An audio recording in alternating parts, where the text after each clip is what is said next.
Et salut à toutes et à tous, ici Max Strat et on se retrouve pour une vidéo extrêmement spéciale parce que c'est un format que je voulais faire depuis longtemps sur cette chaîne et j'ai enfin l'occasion de vous en parler. Ce sont des podcasts sur le Draft League. Ça fait longtemps, ça fait vraiment longtemps que j'y pense, tout simplement parce que je pense qu'il y a tellement de choses à dire sur le Draft League, autant sur des sujets très généraux que sur la commu, que sur tout simplement le jeu en lui-même, et que ce soit des aspects mentaux ou simplement techniques, sur l'évolution du jeu, sur les styles de jeu, etc. Il y a tellement de choses à aborder que je voulais en profiter pour recueillir des opinions, voilà, de joueurs, de vous présenter aussi des joueurs de la communauté dont je fais partie, qui est un peu à part en plus dans la commu FR. Donc l'occasion de vous présenter tous ces sujets par le prisme de joueurs et que ça puisse devenir éventuellement un petit format assez récurrent sur la chaîne. Bon, je m'impose rien, hein. Peut-être qu'après cette vidéo, il n'y en aura pas pendant 3 mois, ou peut-être qu'il y en aura un la semaine prochaine, j'en sais rien, mais c'est vraiment un format juste pour le kiff. Gros disclaimer avant de rentrer un peu dans les choses sérieuses. Évidemment, tout ce qui sera dit pendant ces fameux podcasts, ce sera purement des opinions, voilà, sur le jeu. Ça fait 9 ans que je fais partie de la commu, je pense que j'ai pas mal de choses à dire, mais chaque nom, chaque projet, etc., DL qui seront abordés, forcément c'est des DL que je respecte. Ce seront des personnes que je respecte d'une façon ou d'une autre, que ce soit en tant que joueur, en tant que personne ou en tant qu'organisateur. Mais voilà, dans tous les cas, s'il y a des gens que j'aime pas, j'en parlerai pas. Voilà, tout simplement. Et je suis pas là pour trash ou pour critiquer des gens gratuitement. Non, le but c'est vraiment juste de parler de DL. Voilà, donc n'allez pas chercher plus loin que ça. On va parler de DL avec des gens qui font du DL.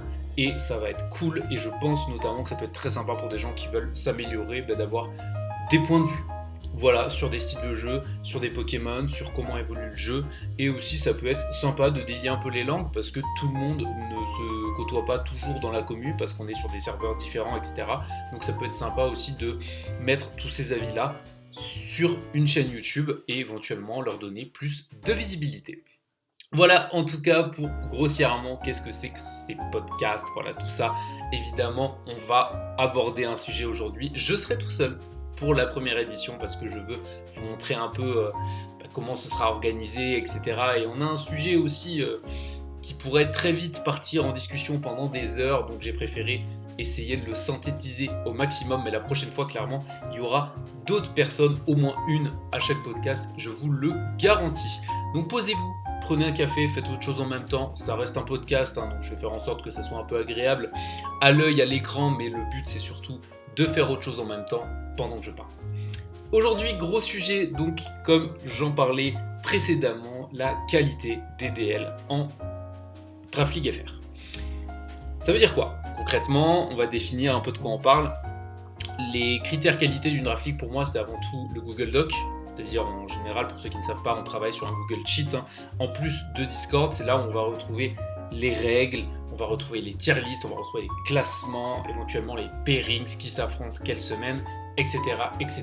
Donc c'est quelque chose de majeur. Donc évidemment, ça comprend la tier list qui est extrêmement importante. Il faut qu'elle soit cohérente avec le format dans lequel on joue. La gestion du serveur également sur le Discord, gérer les gens, savoir être ferme ou non, voilà. Tout ça, ça fait partie de la cohérence aussi.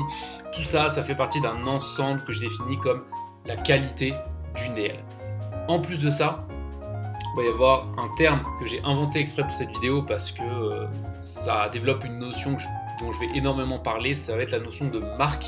C'est un terme que j'invente purement, hein, donc je le définis ici. Qu'est-ce qu'une marque ? Pour moi, en Draft League, c'est une Draft League qui fait 1, 2, 3, 4 saisons minimum et qu'au bout de la 4e, la 5e, il commence à se développer une image propre à cette Draft League, c'est-à-dire que les gens vont en parler, vont connaître l'organisateur et surtout, cette Draft League va être connue vis-à-vis de son format ou vis-à-vis du fait qu'elle est là tous les ans, etc.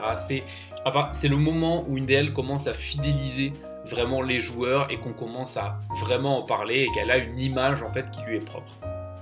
Donc ça, c'est ce que j'appelle une marque. Je vais l'utiliser beaucoup dans la vidéo, donc c'est pour ça que j'ai créé un terme exprès. On va commencer avec un peu de contexte. déjà, on en est où actuellement dans le Draft FR? Moi, ça fait 9 ans que je suis là et j'ai commencé avec une DL que vous connaissez peut-être sous le nom de l'UMD, une Draft League qui est aujourd'hui morte mais qui a été pendant très longtemps une DL assez influente pour le coup. Alors moi, je suis resté organisateur principal de la saison 1 à la saison 7 ou 8 je crois. Après, c'est Yggdrasil et Gelbel qui ont pris le relais, deux gros joueurs de la commu. Donc gros big up à vous d'ailleurs si vous passez par là les mecs. Et cette UMD, clairement, j'ai commencé comme tout le monde, 8 joueurs. Et on va développer au fur et à mesure l'ADL. À chaque saison, on garde le nom du MD, même si on change le format, parce que c'est ma DL, en fait, tout simplement. Et je pense que l'idée, en tout cas, est partie de là. Ça me paraissait cohérent, et donc j'ai développé l'UMD comme ça. Et à un moment, l'ADL a explosé, et on a eu plus d'une centaine de personnes sur le serveur. Et en parallèle de ça, donc ça clairement la marque UMD elle s'est clairement développée, maintenant on parle de l'UMD, il y a beaucoup de personnes qui connaissent ce tournoi, de par son format notamment, et de par son image. Et en parallèle de ça, s'est développé un serveur, se développait déjà, parce qu'il existait déjà avant l'UMD, un serveur qui s'appelle Pokédraft. Alors pour ceux qui ne connaissent pas, je vais résumer rapidement ce qu'est Pokédraft. C'est un hub pour permettre à n'importe qui de créer une draft league. C'est-à-dire que tu arrives sur le serveur, tu as à peu près plus de 200 personnes, dans le prime de Pokédraft on va dire, plus de 200 personnes qui ont envie de jouer au DL. Donc tu crées ta DL, donc tu envoies le Google Doc, etc. avec toutes les règles aux admins, ils te créent un espace réservé sur le serveur pour faire ta draft league et les gens derrière peuvent in, ils te font de la pub, les gens in et en fait tu fais ta DL et après ils suppriment tout et on passe à autre chose. C'est ce qui a permis de dynamiser à fond le draft league pendant plusieurs années et franchement bravo au staff de Pokédraft pour avoir eu l'idée, pour l'avoir concrétisé, pour en avoir fait la pub et en plus de ça pour lui avoir permis de tourner aussi longtemps parce que franchement c'est un taf monumental, on se rend pas compte à quel point ça devait être galère pour eux, donc félicitations à vous déjà. Donc on a ces deux aspects là qui se côtoient. Et Pokédraft, c'est l'antithèse justement du développement de marque en Draft League, c'est-à-dire c'est beaucoup plus basé sur des one-shots. Qu'est-ce que j'appelle des one-shots? C'est je fais une Draft League, derrière de toute façon ça va être supprimé, il n'y aura plus aucune trace de cette Draft League quasiment. Et en fait, 6 mois plus tard, si j'ai envie d'en faire une autre, j'en referai une complètement différente. Ce que j'appelle des one-shots. Ça c'est génial pour dynamiser. Honnêtement, ça permet à n'importe qui de créer une Draft League sans se prendre la tête. Maintenant, et c'est pour ça que ce sujet est abordé, moi je suis en parfaite contradiction avec ça dans mes propres Draft League, et je trouve qu'il y a quelques effets pervers à ça, malgré tout. Malgré tout ce que ça a pu apporter, il y a eu quelques effets pervers, et notamment un, et avant d'en parler plus précisément, je vais faire une image un peu comment ça fonctionne une DL et le développement d'une Draft League. On va dire que déjà tout se base sur l'expérience. Tu ne peux pas t'inventer Orga du jour au lendemain, tu vas devoir faire des DL, organiser des DL, et faire des erreurs, et écouter les retours. Ça, c'est les 3 choses les plus importantes quand tu organises une DL, parce que tout le monde fait des erreurs, parce qu'une DL n'est jamais parfaite, et parce qu'il va falloir écouter les retours. Tout simplement parce qu'une DL, je l'ai dit juste avant, il y a beaucoup de choses, il y a de la gestion humaine, il y a créer un format qui est cohérent, il y a avoir une bonne tier list, et il y a avoir un beau doc et un Discord bien géré. Donc tout ça en même temps, quand tu ne connais pas, c'est impossible de tout faire bien. C'est impossible. Et de tout développer. Donc, ce qu'on fait en général, c'est qu'on commence au niveau 1 sur tous ces domaines-là, sur le doc, la tier list, la gestion. Tout ça, c'est au niveau 1. Tu fais une première saison, la tier list n'est pas très satisfait. Du coup, la saison 2, tu te dis, je vais travailler ma tier list. Ta tier list, elle va passer niveau 2. Et puis après, éventuellement au niveau 3. Et ensuite, tu te dis, maintenant que la tier list, toutes les saisons, les gens n'en parlent plus trop, etc., c'est quelque chose qui est installé, la tier list, elle est bien par rapport au format, peut-être que je vais commencer à essayer de gérer un peu mieux mon serveur. Donc ta gestion va passer au niveau 2. Puis, tu te dis peut-être, ok, la gestion a été mieux la saison d'avant, saison 3, vas-y, je mets à fond sur le Discord, etc., on va faire des trucs cool, etc. Et donc, au bout du niveau 2, niveau 3, quand tu atteins le niveau 3 à peu près partout, tu vas commencer à te dire, ok, je vais peut-être développer quelque chose de nouveau qui va faire que ma DL elle va être différente des autres. Et tu vas te dire, peut-être je vais créer un système de paris avec des points, etc. Tout ça, ça se fait en général sur serveur privé. Parce que sur un serveur comme Pokédraft, alors il y a eu des Draft League qui ont eu plusieurs éditions, mais il n'y a personne qui s'est dit, je vais faire quelque chose qui va rester et qui a un rapport avec ma DL, tout simplement parce qu'ils n'étaient pas sur leur serveur. Donc ça, c'est normal, c'est le concept de Pokédraft finalement. Donc, Voilà, ça c'était pas possible. Déjà ce côté innovation était pas vraiment possible. Innovation d'ailleurs, ça peut être, le mot est grand, hein, mais ça peut être des choses ridicules, hein, ne serait-ce que le fait de commencer à faire un salon pronostic, hein, ça, le premier qui l'a fait, c'est une petite innovation. Voilà. Et ensuite, il y a des gens qui ont commencé à faire des paris, il y a des gens qui ont commencé à faire des systèmes de points, il y a des gens qui vont commencer à automatiser ça, c'est ce que j'appelle l'innovation. Donc à partir de là, ça c'est comment ça fonctionne quand tu fais plusieurs saisons d'affilée. Et au bout d'un moment, quand tu arrives au niveau 6 partout, tu commences à développer une marque, c'est-à-dire que tu as une vraie image autour de ta DL. Le problème, c'est que comment les gens construisent une draft league à partir de rien, justement, on ne le fait pas à partir de rien. Et moi, le premier, au début, je faisais absolument pas comme ça. J'ai pas créé mon truc à partir de rien. J'ai pris une tier list et, alors je crois que je l'avais pas copié-collé à l'époque, mais soit tu copies-colles une tier list que tu aimes beaucoup, soit t'en prends une ou tu t'inspires, etc. Le problème, c'est que si toutes les DL, genre 90% des DL du serveur sont des DL avec tout au niveau 1, parce que c'est un one shot, donc évidemment au début t'as tout niveau 1, forcément, les gens qui vont s'inspirer de ta tier list, ils vont s'inspirer de tier list de niveau 1. Etc. Ce qui fait que, et que ce soit sur, parce que là je parle de tier list, mais ça peut être même au niveau esthétique du doc, au niveau lisibilité, au niveau du fait d'être clair sur les règles, etc. Moi par exemple, mon problème en ce moment, ma principale préoccupation, c'est de faire en sorte que mes règles soient beaucoup plus claires et mieux expliquées sur le doc. C'est chacun son combat, hein. De toute façon, on est toujours en train de chercher à évoluer. Mais voilà, le fait est que moi, ça fait 9 ans que je suis là. Et ça fait bien 7 ans que je vois les mêmes docs et les mêmes styles de tier list et qu'il y a très peu de personnes, il y en a, attention il y en a, mais il y a très peu de personnes qui vont un minimum se prendre la tête pour que le tout soit lisible, soit ergonomique et qu'on ait un début d'amélioration sur des tier lists. Ça a été l'effet pervers de Pokédraft qui encore une fois est logique puisque c'est le concept du serve. Le serve va apporter énormément de choses, mais forcément quand tu apportes quelque chose, il y a des choses qui vont pas en même temps, ça c'est logique, hein. Tout comme le système de marque d'une DL, forcément c'est des DL qui sont, comme elles sont plus travaillées, elles sont moins récurrentes, donc c'est pour ça que à mon sens dans une communauté qui va bien, il faut les deux. Voilà. Le problème c'est que Pokédraft a quand même un peu trop pris le dessus à mon sens sur le reste, ce qui fait que on a beaucoup de docs en ce moment et de gestion et de problèmes de gestion, etc. qui sont liés en fait à cette cohabitation là, Pokédraft plus des draft leagues privées. C'est ce que je voulais avant tout expliquer un peu dans cette partie contexte, c'est que d'un côté on a des DL qui essaient de s'améliorer chaque saison et de commencer à créer une marque, et de l'autre de la hype et quelque chose qui est très dynamique et très cool, mais qui, vous allez voir, sur le long terme, on commence aujourd'hui à en voir les limites, et le problème c'est qu'on est une commu qui, du coup, pourrait être beaucoup plus dynamique sur plein d'aspects, et pourrait proposer des DL vachement plus quali à mon sens. Mon opinion à moi, et ma façon de voir les choses, je pense que ça s'exprime vachement vis-à-vis de ma propre draft league, c'est pour ça que je vais en parler, la MML, que vous avez déjà vu, et que vous continuerez de voir sur cette chaîne.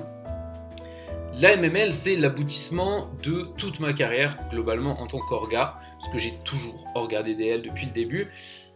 J'ai eu ma période UMD, qui m'a appris globalement à savoir gérer un staff. Déjà, est-ce que c'est utile d'avoir des modos et d'avoir un staff ?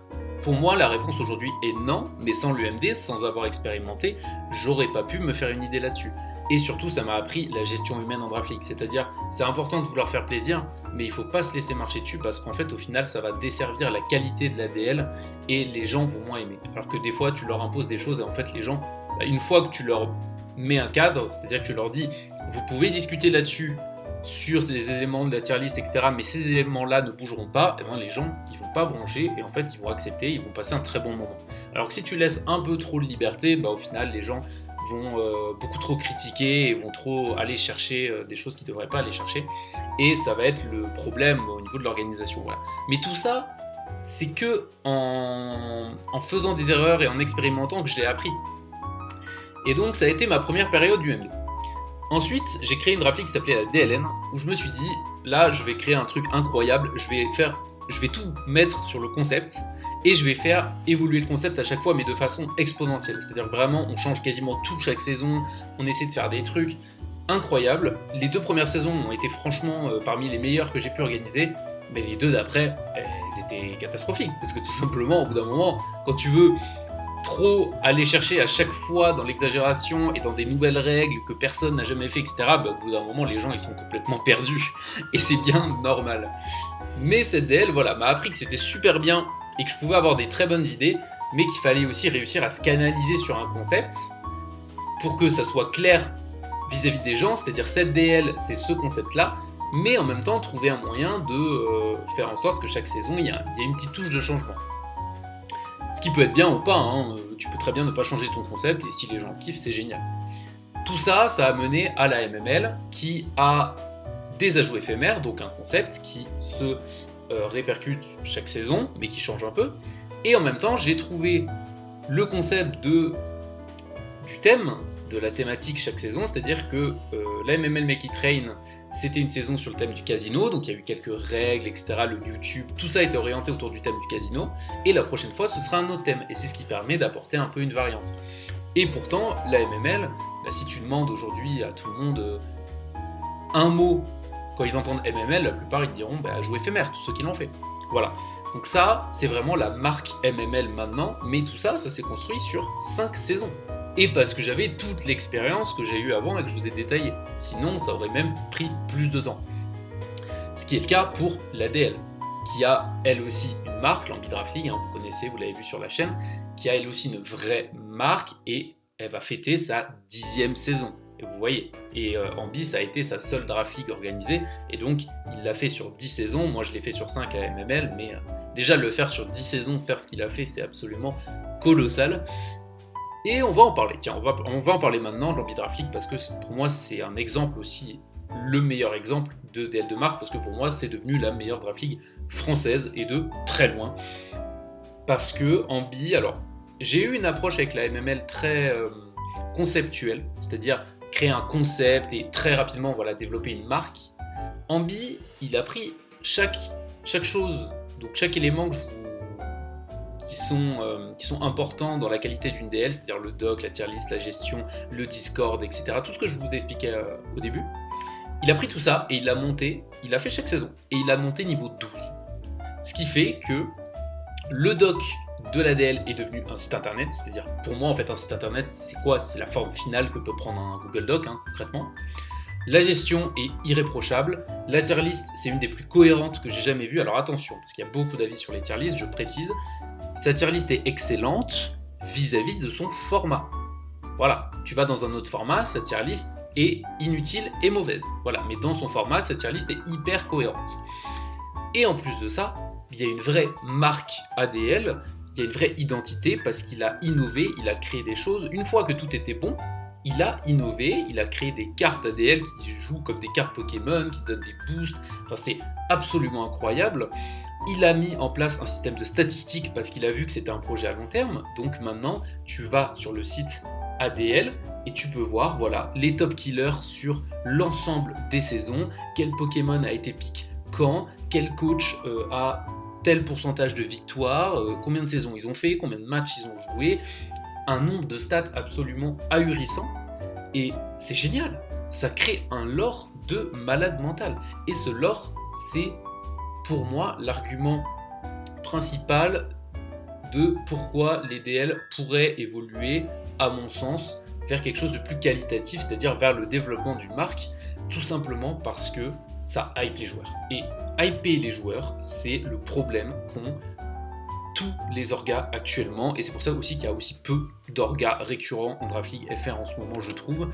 C'est parce que beaucoup disent que c'est compliqué de hyper les joueurs et que les gens, et ça a été ce qui a causé notamment beaucoup de tort à Pokédraft récemment, ce qui fait que le serveur est plus trop actif, c'est qu'en fait, à force de faire DDL de niveau 1, de niveau 1, de niveau 1, les gens se sont lassés. Les gens se sont lassés et ils avaient tellement de choix qu'en fait ils ont commencé à délaisser un peu tout au lieu de se concentrer sur une DL à la fois, et ça a été un vrai problème. Donc forcément on cherche la hype, et pourtant la hype à la MML elle y est, à l'Ambi Draft League elle y est, Et pourquoi? Pourquoi? Tout simplement parce que on a travaillé notre sujet, on montre aussi qu'on cherche à évoluer chaque saison et surtout parce qu'on a du lore. Et le lore, je vais l'expliquer très simplement avec un exemple. Tu fais une MML saison 1. Tu as 2 joueurs qui arrivent en finale l'un contre l'autre. Il y a forcément un gagnant et forcément un perdant. Tu vas ensuite, je dis n'importe quoi, une DL, la TPA. DL qui existe, je prends un exemple qui existe. Ensuite, tu vas à la DLPA, à la TPA, pardon. Tu vas à la TPA, les 2 joueurs se croisent, bah ok, ils se croisent. Par contre, ils vont se croiser à la MML 2, les mecs vont se dire, et ils vont retomber en finale, mais tout le monde va dire, oh, le rematch de la saison d'avant, début de rivalité, est-ce que l'un va prendre la revanche sur l'autre, etc. Et là, ça te crée du lore, parce que ça crée une rivalité au sein de la Draft League, et les mecs, bah, ils vont faire leur match retour, et ils vont attendre quoi? La belle, ils vont attendre la belle et ils vont se dire bah, MML saison 3, on remet ça. Peu importe si je change le format ou quoi en cours de route, j'ai gardé le nom. Et garder le nom, c'est quelque chose de très important, à mon sens. Parce que du coup, ces gens-là vont se dire bah ouais, on se donne rendez-vous la prochaine fois. Et c'est ce qui fait que l'Ambi Draft League, honnêtement, moi, tous mes rivaux actuels de Draft League que je croise régulièrement en tournoi, etc., ils me viennent la plupart de l'Ambi Draft League. Parce que c'est le moment de l'année où on tryhard, c'est le moment que tout le monde attend, et Ambi fait en sorte en plus de ça d'apporter des nouveautés, d'apporter de la hype, etc. Et il développe sa marque. Et en plus maintenant il y a du lore, il y a des statistiques qui viennent appuyer ça. Par exemple, moi j'ai 60% de victoire sur un autre gars, et je vais en avoir 40% sur un autre. Et ça, c'est le plus important. Je vais prendre un autre exemple. Une DL récemment que j'ai pu faire, c'est la DLPA. J'ai fait le lapsus tout à l'heure avec la TPA, donc on va en parler de cette DL, la DLPA, organisée par Saiyan, big up à toi si tu passes par là, qui a accueilli plus de 40 personnes, etc. Très bon tournoi, honnêtement, bon, quelques problèmes d'organisation, mais encore une fois, c'est une saison 1, c'est normal. Voilà. Mais la DL était très qualitative, moi je me suis beaucoup amusé. J'ai fini en finale. Si demain, Saiyan vient me voir et me dit je fais une DL random n'importe quoi, je vais dire ok, voilà, je vais in, mais bon, sans plus de hype.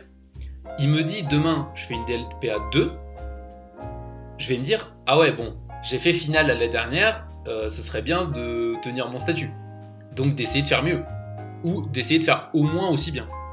Et c'est là pour moi la grosse différence entre des draft leagues qui vont continuer sur le temps et qui vont garder leur nom sur le temps plutôt que enchaîner les DL one shot.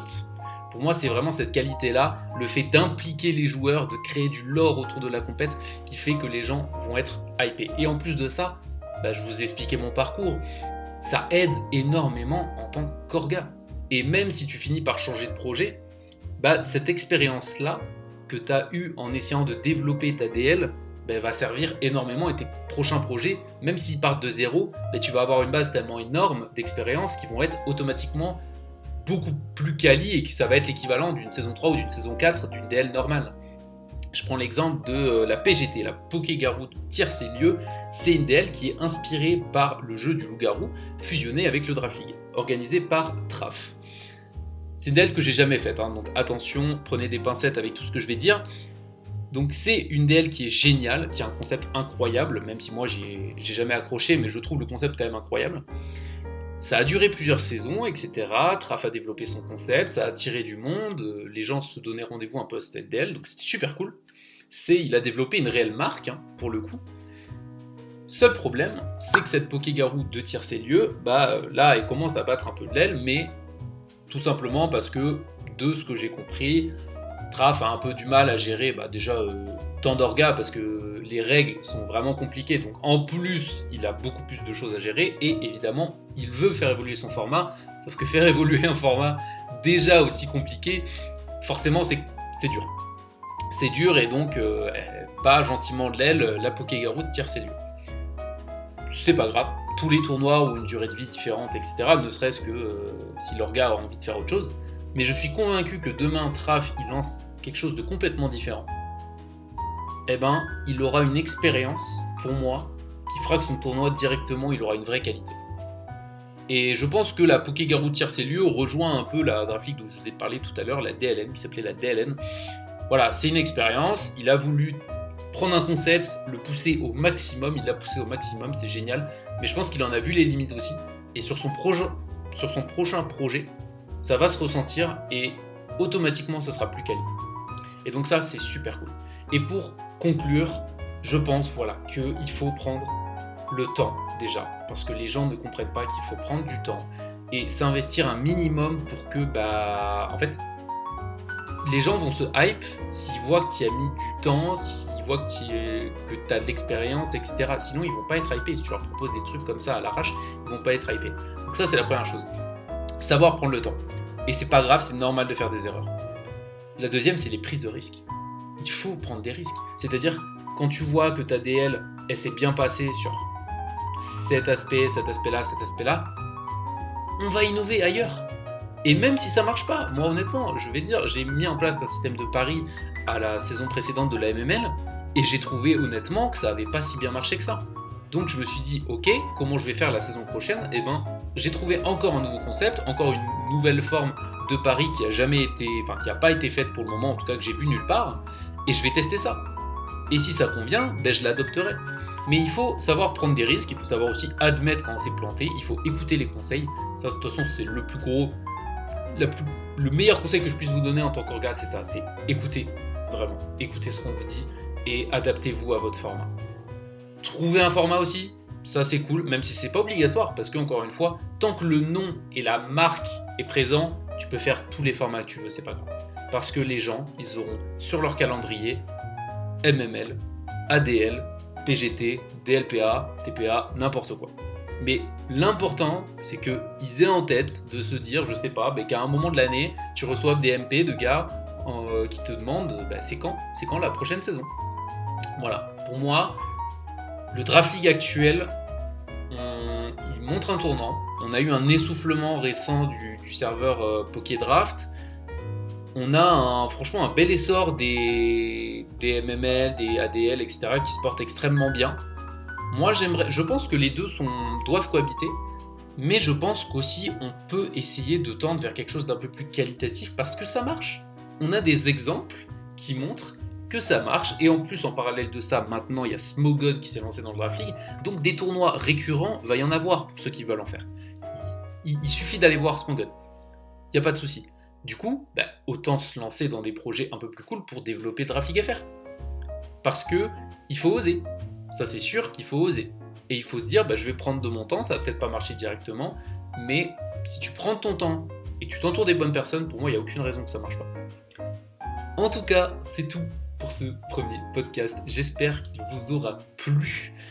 N'hésitez pas à me faire tous vos retours en commentaire, à me dire des sujets aussi. D'ailleurs, j'en profite, j'aurais dû le dire en début de vidéo, mais je le dis à la fin, tant pis. Pour les gens qui sont restés à la fin, si jamais, que vous me côtoyez ou non, si jamais vous êtes intéressé par le format, par l'idée du podcast, etc., que vous avez quelque chose, peu importe tant que ça concerne le Draft League, dont vous voulez parler sur la chaîne, n'hésitez pas, soit vous postez un commentaire sur cette vidéo, ou alors vous allez me voir en MP Discord si vous avez mon Discord. Vous me MP, vous me notifiez, vous me le dites, et il n'y a pas de souci, on se fait ça. Ce format, il est là pour ça, pour servir aussi de libre antenne et éventuellement créer des ponts entre les différents serveurs FR. Donc, n'hésitez pas, moi je suis hyper ouvert là-dessus. En tout cas, on va se retrouver pour un prochain podcast, ou en tout cas une prochaine vidéo. C'était Max The Strat, j'espère que le sujet du jour vous aura plu, et n'hésitez pas à y réagir. À la prochaine!